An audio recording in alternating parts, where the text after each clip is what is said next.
நாளைக்காக நாங்கள் பிரியாணி போட்டிருக்கோம். நீங்களும் வீட்டில் ட்ரை பண்ணி பாருங்கள், எப்படி இருக்குன்னு சொல்லுங்கள். 1 கிலோ சிக்கனுக்கு நம்ம காரம் சேர்த்திக்கலாம். தனி மிளகாய்த்தூள் 1 ஸ்பூன் சேர்த்திக்கிறேன். நல்லா கலந்து விட்டுக்கலாம். நம்ம தாளிப்பெல்லாம் போடுறக்குள்ள அது கொஞ்சம் நேரம் ஊறட்டும். ஒரு 1/4 மணி நேரம் அல்லது அரை மணி நேரம் ஊறட்டும். இப்படியே இருக்கட்டும். பிரியாணி எல்லா பொருளுமே இன்றைக்கி அரைச்சி செய்ய போகிறோம். அது எப்படி அரைக்கலான்னு பார்க்கலாங்க. நான் பார்த்தீங்கன்னா 2 கை அளவு புதினா இதை அரைச்சிக்கலாம். தக்காளி 3 தக்காளி கட் பண்ணி வச்சுருக்கேன், அதையும் சேர்த்திக்கலாம். 20லேருந்து 40 சின்ன வெங்காயம் இருக்கும். சின்ன வெங்காயம் தான் இன்றைக்கி சேர்க்க போகிறோம், அதை சேர்த்திக்கலாம். பூண்டு இந்த அளவுக்கு சேர்த்திக்கிறேன்.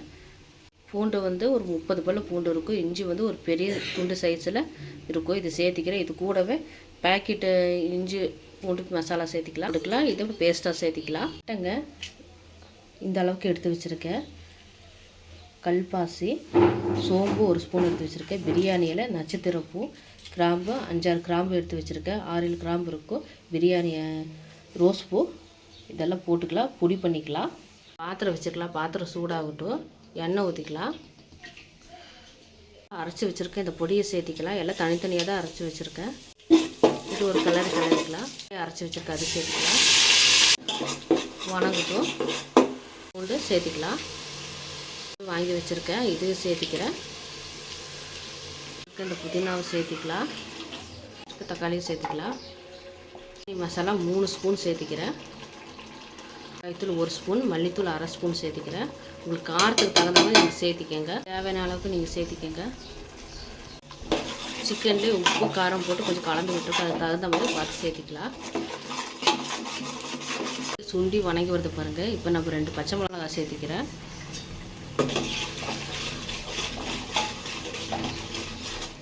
சிக்கனை சேர்த்தியாச்சு. அப்படியே கலந்து விட்டுக்கலாம் மெதுவாக.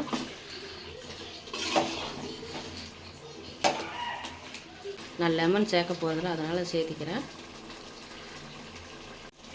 சேர்த்து அப்படியே கலந்து விட்டுக்கலாம். சிக்கன் ரொம்ப நேரம் வேக விட வேண்டாம். 3லேருந்து 5 நிமிஷம் இருந்தால் சரி. அடுத்து தண்ணி சேர்த்திக்கலாம். பாருங்கள், ஒரு கிளறிக்கலாம். 3 நிமிஷம் ஆயிடுச்சு. நான் கிளறி விட்டு தண்ணி சேர்க்க போகிறேன். அதில் 3 டம்ளர் ஊற வச்சுருக்கிறேன். 5 டம்ளர் தான் தண்ணி ஊற்ற போகிறேன். ஏன்னா மசாலா சிக்கன்லேயே இருக்கும் தண்ணி. சேர்க்கிறது ரொம்ப முக்கியம், இல்லைன்னா சாப்பாடு குழஞ்சி போயிடும். தண்ணி கம்மியாக இருந்தால் கூட தம்லேயே கூட விட்டு வேக வச்சுக்கலாம். கிளறிக்கலாம். கொதிக்கிட்டோம். பாருங்கள், தண்ணி நல்லா கொதிக்குது.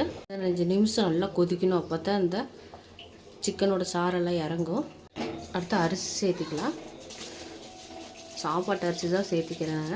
நீங்கள் பாஸ்மதி அரிசியெல்லாம் சேர்த்துக்கிட்டிங்கன்னா தண்ணி கம்மியாக சேர்த்திக்கணும். கிளறி விட்டுக்கலாம். கிளறி விட்டு மூடி வச்சுக்கலாம். வேகட்டும். 5 நிமிஷம் கழித்து பார்க்கலாம். இப்போ ஓப்பன் பண்ணி பார்க்கலாம்.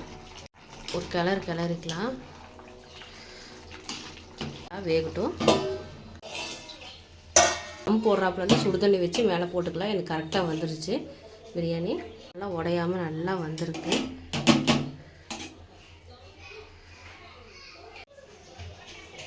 பிரியாணி பிரியர்கள் இந்த மாதிரி செஞ்சு சாப்பிட்டு பாருங்கள்.